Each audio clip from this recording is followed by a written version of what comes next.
today's requested video is a topic that I know a lot of homeschoolers struggle with. I certainly have, not as much now, but definitely in the past. And that is the topic of being consistent and how to develop consistency within your day, within your week, and within a school year.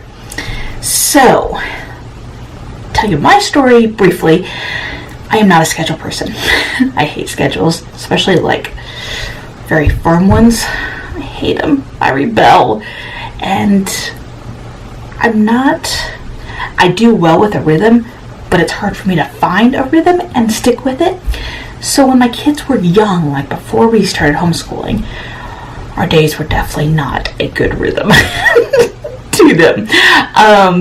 We did a lot of whatever sounded good, and that worked sometimes,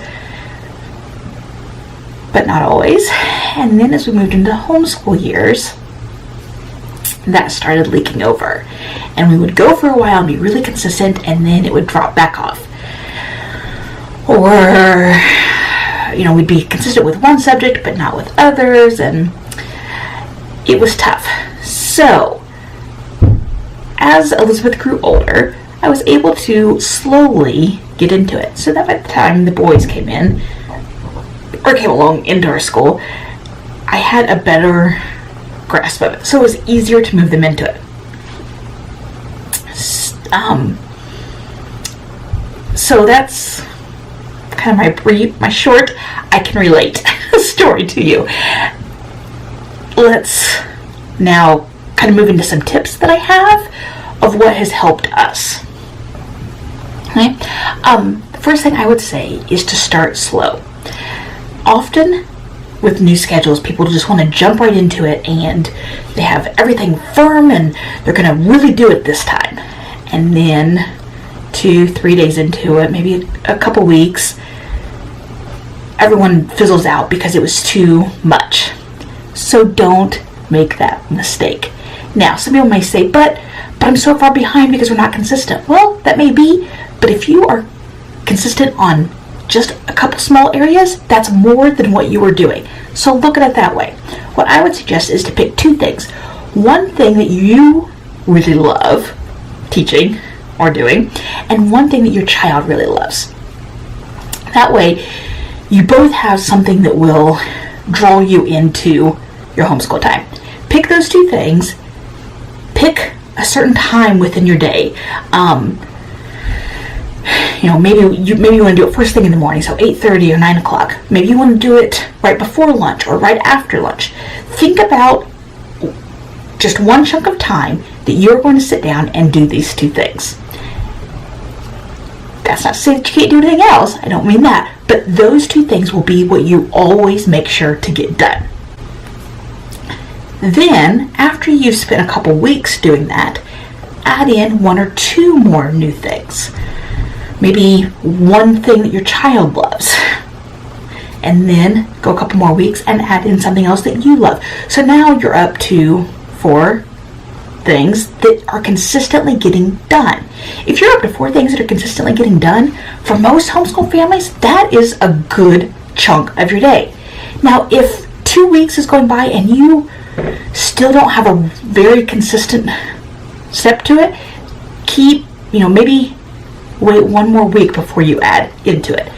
Wait and see how you're feeling before you add anything else. Number 2, develop a good morning routine. Whether you're going to start that consistent time first thing in the morning or not, having a set morning schedule will help you to get your day going.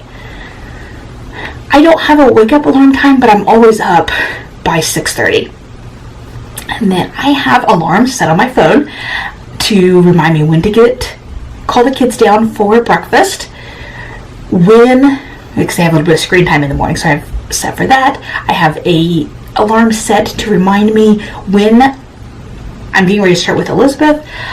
For my homeschool, I do a little bit of time in the morning, planning and cleaning and that kind of thing. So I have an alarm set for that. I have a lot of alarms because that's the only way I can stay consistent. Now, having a morning routine doesn't have to be some big elaborate thing. And within my time, it's flexible.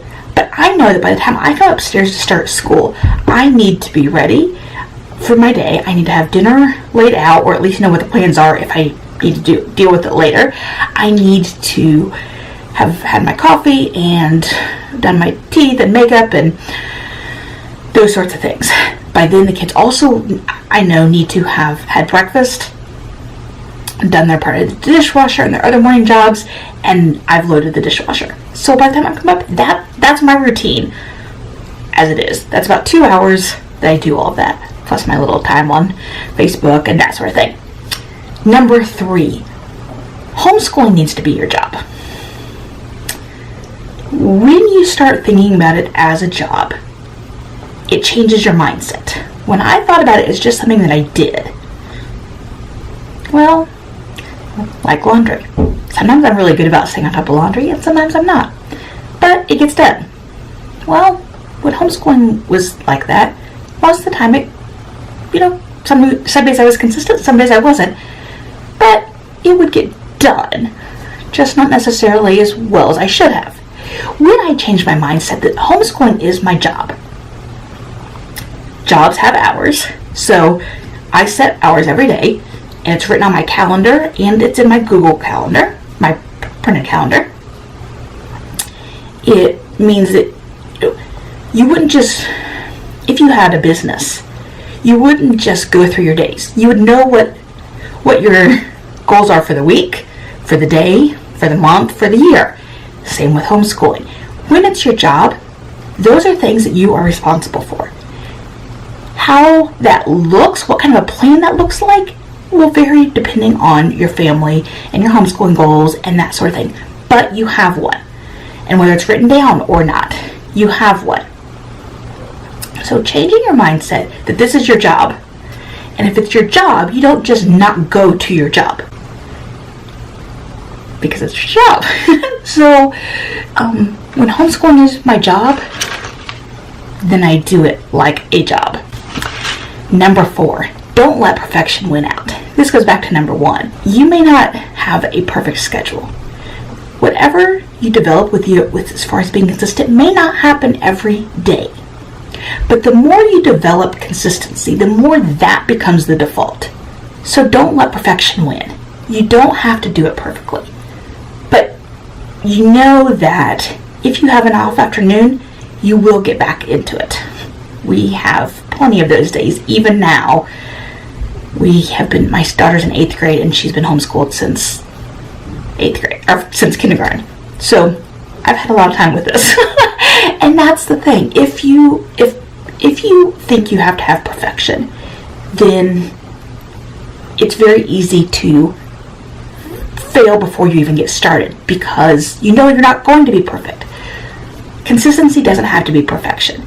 Consistency just needs to be your default, so that on the less than perfect days, you know that the days will get better. And the last one, find someone to be accountable to. Whether it's your husband, whether it's another homeschooling friend, a neighbor, even just within your family, with your kids. Find someone who you can be accountable to, who will check in with you. Hey, did you do school today? Hey, what did you get accomplished during school today? Your kids. Hey mom, it's 1 o'clock and we haven't done any school yet today. Those are all accountability partners. Make Google Calendar your accountability partner. Put it in an event every day at such and such time, and say, have you done any school today? Or what are you doing for school today? Set at least one notification reminder. You can set multiple if you need to. And then when it comes up, you can either I need to get going, or even if you wanted to be a little more accountable, go into the edit section and type in what you've done today. Then you're developing a record for you to look back on and see that, yes, I am developing consistency. So those are my 5 tips on how to develop consistency within your homeschool.